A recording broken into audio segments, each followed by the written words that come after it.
आम्ही सगळे मॅडमांना भेटलो आता।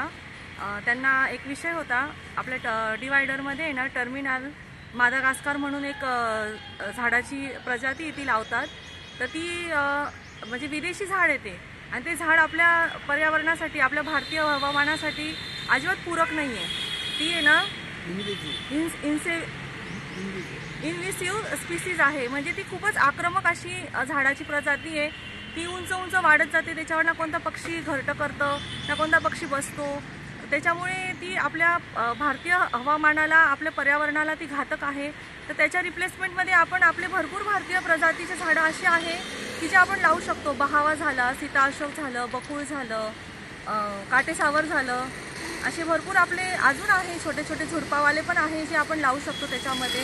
तर आम्ही अशी मागणी केलेली आहे की ते मादागास्कर झाड काढून तुम्ही जास्तीत जास्त प्रमाणामध्ये भारतीय वृक्षाची लागवड करावी, रोपं लावावी चांगल्या प्रकारे, जेणेकरून आपल्या पर्यावरणाला ते पूरक होतील आणि आपलं पर्यावरणाची एन्व्हायरमेंटल इकोसिस्टीम पण आपली व्यवस्थित राहील, हेल्दी राहील। त्या दृष्टिकोनातून आम्ही झगडे मॅडमांना आज निवेदन दिलेले आहे। अतिरिक्त आयुक्त झगडे मॅडम यांना वृक्ष संवर्धनाच्या संदर्भातल्या 8-10 मुद्द्यांबाबत आज भेटलो। मागच्या आठवड्यात आम्ही ज्या आपल्या आयुक्त मॅडम आहेत खत्री मॅडम यांना या संदर्भात भेटलो होतो। त्यांच्याकडे कामाचा खूप व्याप असल्यामुळे त्यांनी आम्हाला आता उद्यान विभाग झगडे मॅडमकडे त्यांच्याकडे पाठवलं आणि आज ह्या सर्व 8-10 विषयांवर वृक्ष संवर्धनाच्या झगडे मॅडमशी खूप चांगल्या प्रकारे संवाद साधण्यात आला। त्याच्यातला एक मुख्य विषय असा होता की जी वृक्षतोड जी नोटीस असते, म्हणजे कुठलंही झाड तोडण्याच्या आधी महानगरपालिका वृक्षतोड नोटीस प्रसिद्ध करत असते वर्तमानपत्रांमधनं।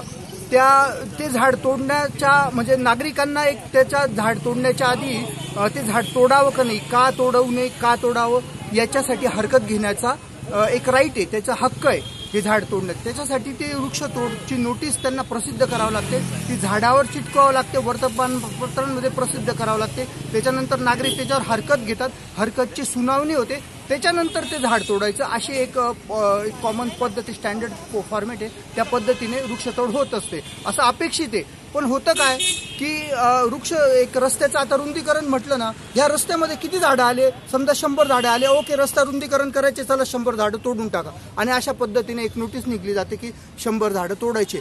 मग ज्या लोकांना हरकत घ्यायची त्यांना त्या असे भ्रमर वगैरे जे छोटे छोटे वर्तमानपत्र आहे त्याच्यामध्ये कुठेतरी लपून छपून ती नोटीस छापली जाते। नंतर ते पर्यावरणप्रेमींना, वृक्षप्रेमींना, नागरिकांना समजतं की हे झाड तोडतात ते, मग तिथं जाऊन नागरिक त्या अधिकाऱ्यांशी भांडत असतात की अरे हे झाड का बरं तोडतात, मग ते म्हणतात आम्ही तर नोटीस लावली ती, तुम्ही तेव्हा का बरं नाही आले। अशा पद्धतीने नागरिक आणि पालिकेमध्ये एक कम्युनिकेशन गॅप तयार होतो आणि त्याच्यामुळे एक विवाद तयार होऊन ते झाडं वृक्ष तोडतो होतेच, परत हा विवादही वाढत असतो। पण आज आपण एका डिजिटल युगात आहेत, माननीय मोदी साहेब आपल्याला डिजिटल युगाकडे घेऊन चालले। प्रत्येक आता आपण छोट्या छोट्या गोष्टी हा डिजिटलायझेशन होतात आहे, तर ह्या टेक्नॉलॉजीचा वापर करणं ह्यासाठीही आपण याचा वापर करू शकतो नक्की।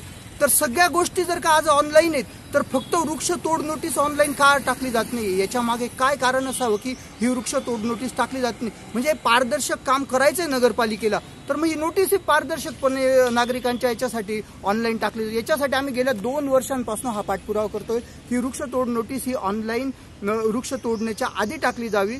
ती नागरिकांना त्याच्यातनं समजेल की हे झाड तुटणार आहे, कोणी त्याच्यावर हरकत घ्यायची असेल तर घेऊ शकतात। त्याच्यानंतर त्या झाडाचं म्हणजे झाड तोडताना आहे ना, त्याचा आपण कोणी माणूस मेलं तरी त्याला रिस्पेक्टफुली हे करत असतो, पण झाड तोडायला इतके उतावळे झालेले असतात ठेकेदार, केव्हा तोडून केव्हा नाही, म्हणजे कत्तल करतात ते, अक्षरशः कत्तल करतात। लाज वाटतं आपल्याला त्या झाडाची कत्तल करताना। जे झाड आपल्याला ऑक्सिजन देतं त्याची बिदाई आपण त्याचा खून करून आपण त्याची बिदाई करत असतो। हे प्रकार आपल्याला आता बदलायचे।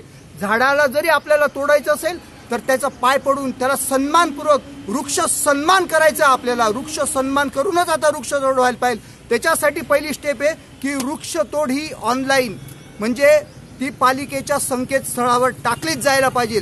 जी वृक्षतोड पालिकेच्या संकेतस्थळावर टाकली जाणार नाही ते एकही वृक्ष असो ते वृक्ष अवैध वृक्षतोड धरली जायला पाहिजे, अशी आमची मान्य आयुक्तांना, याचे 2 आयुक्त बदलून गेले, त्यांचे 1 वर्षापासून ॲप रेडी आहे. फक्त एवढी छोटी गोष्ट जी एक म्हणजे डिप्लोमाचा इंजिनियर असेल ना, तो 2 मिनिटात त्याच्यावर टाकून देईल. यांना 2 वर्ष झाले तरी म्हणजे यांना हे करायचं नाही आहे असं आम्हाला वाटतंय. कारण की यांना हे या वृक्षतोडीमध्ये फार मोठा घोडगंबाल आहे.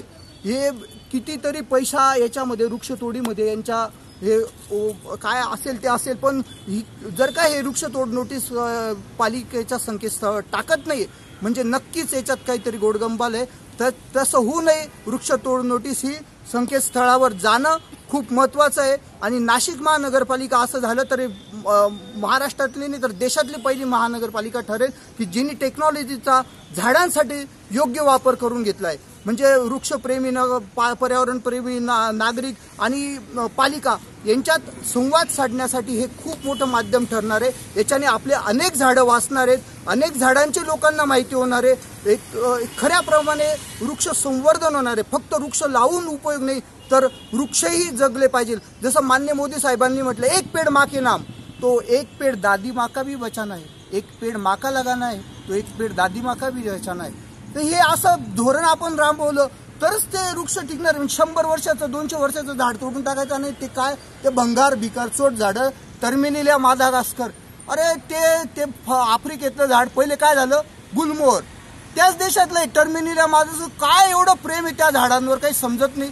आपल्याकडे किती प्रकार आहे, 300 प्रजातीचे आम्ही वृक्ष प्रजाती, भारतीय वृक्ष प्रजातीची माहिती देऊन ती लिस्ट देऊन थकून गेलो. हे झाडं लावा, हे झाडं लावा, पण त्यांना ते विदेशी ज्या झाडावर पक्षी घर करत नाही ते भिकारचोट झाडं हे लोक काबर लावतात हे समजत नाही. तुम्ही बघा, हे वड बघा, हे पिंपळ बघा, अरे काय मजा आहे या झाडांखाली, काय आनंद आहे. आंबा बघा, चिंच बघा, भावा बघा, बकुळ बघा, उंडी बघा, अरे किती झाडं आहेत.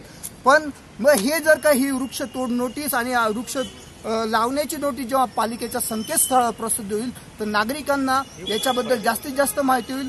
वृक्ष साक्षरता याच्यातनं निर्माण होईल असा आमचा हा प्रयत्न होता आज. याच्यासाठी आज आम्ही झगडे मॅडमला भेटलो, त्या खूप पॉझिटिव्ह वाटल्या या गोष्टींमध्ये. पण बघू आता ही गोष्ट आम्ही जी 2, 2.5, 3 वर्षापासून खूप वेळा फॉलोअप घेऊन आम्ही मागे लागलेलो आहे, ती आता लवकरात लवकर होईल असे आम्हाला संकेत माननीय अतिरिक्त मॅडम, ज्यांचं खूप आंबा आपल्या देशी झाडांवर प्रेम त्यांच्या बोलण्यातनं, त्यांच्या वागण्यातनं, त्यांच्या याच्यातनं दिसून आलं. तर हे लवकरच घडेल असा आम्हाला एक विश्वास वाटत आहे. या विश्वासाच्या आम्ही अपेक्षेच्या ह्या प्रतीक्षेत आहोत. धन्यवाद.